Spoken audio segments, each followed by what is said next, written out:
LeBron James has now made 8 straight NBA Finals, only trailing Celtics legend Tommy Heinsohn, Sam Jones, and Bill Russell, while Golden State will have a day with LeBron's Cavs for the 4th consecutive year. What's up guys, my name is Wilson. With the Warriors certainly the heavy favorite to win the 2018 NBA Championship, it's amazing what LeBron has done over the course of this decade, dominating the East and playing in his 9th NBA Finals. However, there have been plenty of amazing players who's never made any NBA Finals throughout their careers, a few reasons due to the greatness of others standing in their way, some because of unfortunate timing. Here are 10 of the greatest players to never make the finals. Number 10, Carmelo Anthony. One of the best scorers of his generation, Melo's future is not looking good, especially the way he played against the Jazz this postseason and have seemed to lose a step in his game. Over the course of his 15-year career, the one season Melo ever had a chance of making the finals was 2009, where his Nuggets had a competitive 6-game series against Kobe Bryant's Lakers, Anthony's only trip to the conference finals. The 10-time All-Star has lost in the first round 9 times. Failed to make the playoffs his last 4 seasons in New York, while leading the Knicks to 54 wins, losing in the second round to the Pacers in 2013. Averaging right around 24 points for his career, Anthony is currently 22nd all-time in points scored, right behind another former Nuggets legend, leading up to number 9, Alex English. One of the most forgotten great players in NBA history, the Blade played 15 seasons from 1976 to 1991, known for his time with Denver, where he averaged almost 26 points, over 5.5 rebounds, and 4.5 assists. The 6'7" South Carolina native was the most prolific scorer in the 1980s, scored the most points during that era. Played with 4 different teams, English was drafted with the 23rd pick by the Milwaukee Bucks in '76, signed with the Pacers after the 77-78 season,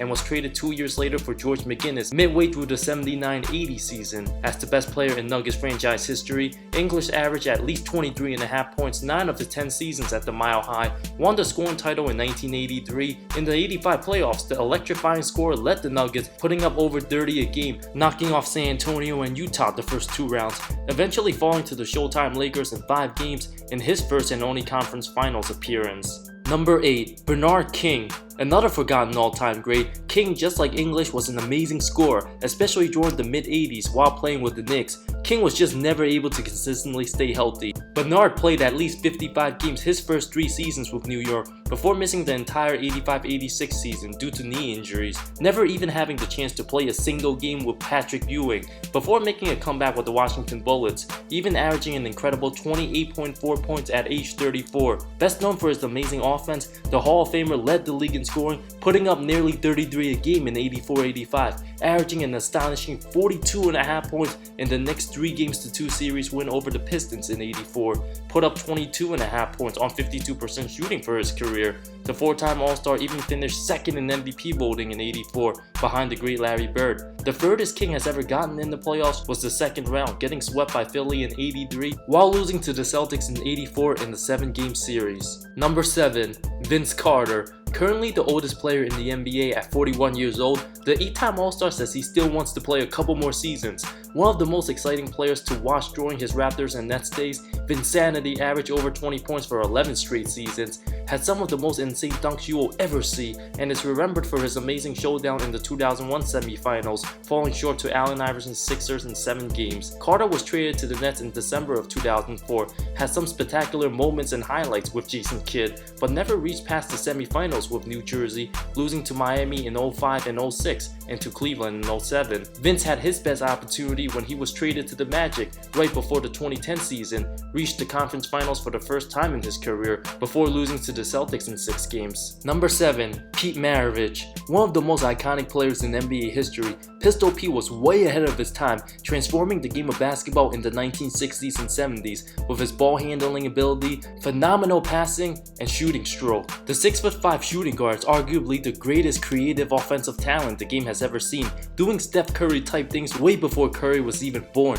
Pistol Pete's career was however cut short due to injuries, only played 10 seasons in the NBA, averaging over 24 points, won the scoring title in 1977, putting up 31 a game. But the 5-time All-Star never had much success in the postseason, was often on bad teams, played for the Atlanta Hawks his first 4 years, 5 with the New Orleans Jazz, before being waived at the twilight of his career, picked up by the Celtics, playing limited minutes, was finally able to reach the conference finals, playing alongside rookie Larry Bird, losing to the Sixers in 5 games before retiring in 1980. Number 5. Bob Lanier. One of the most underrated centers in NBA history, Lanier averaged over 20 and 10 in his 14-year career. The 8-time All-Star was drafted first overall by Detroit in the 1970 draft, never reached the conference finals over his 9.5-year stint with the Pistons, was traded to the Bucks during the 1980 season at age 31. The 6'11" Hall of Famer found some success with Milwaukee, winning the regular season division title each of his 5 seasons there, finally reached the conference finals in '83,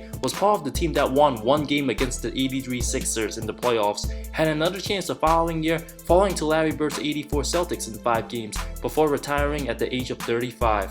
Number 4. Dominique Wilkins. The human highlight film was best remembered for his powerful windmill dunks and one of the most exciting players the game of basketball has ever seen. As a 9-time All-Star, Wilkins played 15 seasons, 12 of them with the Atlanta Hawks, had 10 seasons where he averaged over 25 a game, even finished second in MVP voting in '86 behind Larry Bird, got to the semifinals in '87 and '88, losing to Isaiah's Pistons in 5 games, before his epic Game 7 duel with Bird in '88. Although his 47-point Game 7 performance wasn't quite enough, that was arguably the most memorable moment of Wilkins' career outside of his amazing dunks. Since CP3 made the conference finals, Wilkins now has the most All-Star appearances in NBA history without ever making a single conference final. Despite his lack of postseason success, Dominique will always be remembered as one of the greatest scorers the game has ever seen, averaging almost 25 points, good for 15 all-time in total points scored. Number 3. George Gervin. Just like Neek, the Iceman was one of the most prolific scorers the game has ever seen, playing 3 seasons with the ABA Spurs before the 2 league emerged. The 4-time scoring champion was best known for his feathery touch and unstoppable finger roll around the rim. From 78 to 82, the 6'7" shooting guard / small forward made all NBA first team, averaging 29.8 points for those 5 seasons and was regarded as a top 5 player during that period. The 9-time NBA All-Star finished second in MVP voting in both 78 and 79, right behind Bill Walton and Dennis Johnson. As Gervin had 3 cracks in reaching the finals, his closest opportunity came in 79, up 3 games to 1 in the conference finals. The Iceman was on the unfortunate side of history, as the Washington Bullets came back and won that series in 7. 3 years later, ran into the Showtime Lakers in the conference finals in both 82 and 83, being swept the first time and then losing in a competitive 6-game series. After an excellent career with San Antonio, the 33-year-old Gervin played his final season with the Bulls in '85-86, a former teammate of Michael Jordan.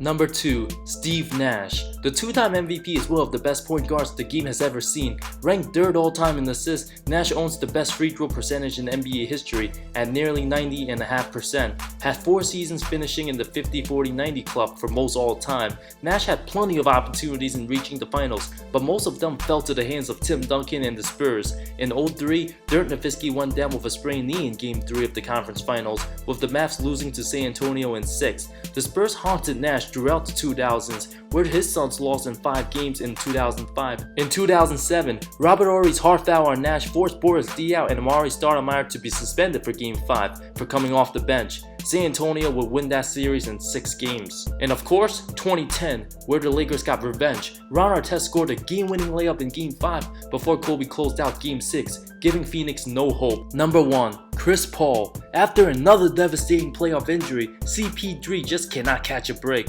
Up 3 games to 2 against Golden State, Paul hamstring cost the Rockets big time as Houston held a 15-point lead in Game 7 but missed a staggering 27 straight threes. Just unfortunate luck for one of the hardest working players in the NBA. The 9-time All-Star appeared on 4 All-NBA first teams, along with earning 7 All-Defensive First Team honors, while leading the league in assists 4 different times and steals on 6 occasions. CP finished second in MVP voting behind Kobe Bryant in the 2008 season, where he was only 22 years old, led New Orleans to 56 wins before falling to San Antonio in the semis. 2 of Paul's most memorable playoff moments includes his game winner over Tony Allen in 2013, an epic winning performance against the Spurs in the Game 7 Classic 2 years later. Heading into his 14th season, CP3 just turned 33 years old and will still have time to reach the finals next season if he can stay healthy and beat Golden State, especially if the Rockets can add LeBron James, which remains a mystery as of right now. Thank you so much for watching this video. Two of my honorable mentions includes Chris Webber and Grant Hill. Which All-Stars from today's NBA do you think will never get a chance to make the finals? Let me know in the comments below. I talk NBA comparisons, amazing storylines, NBA history, and anything basketball that will interest you. If you love the NBA, subscribe to my channel. See you next time.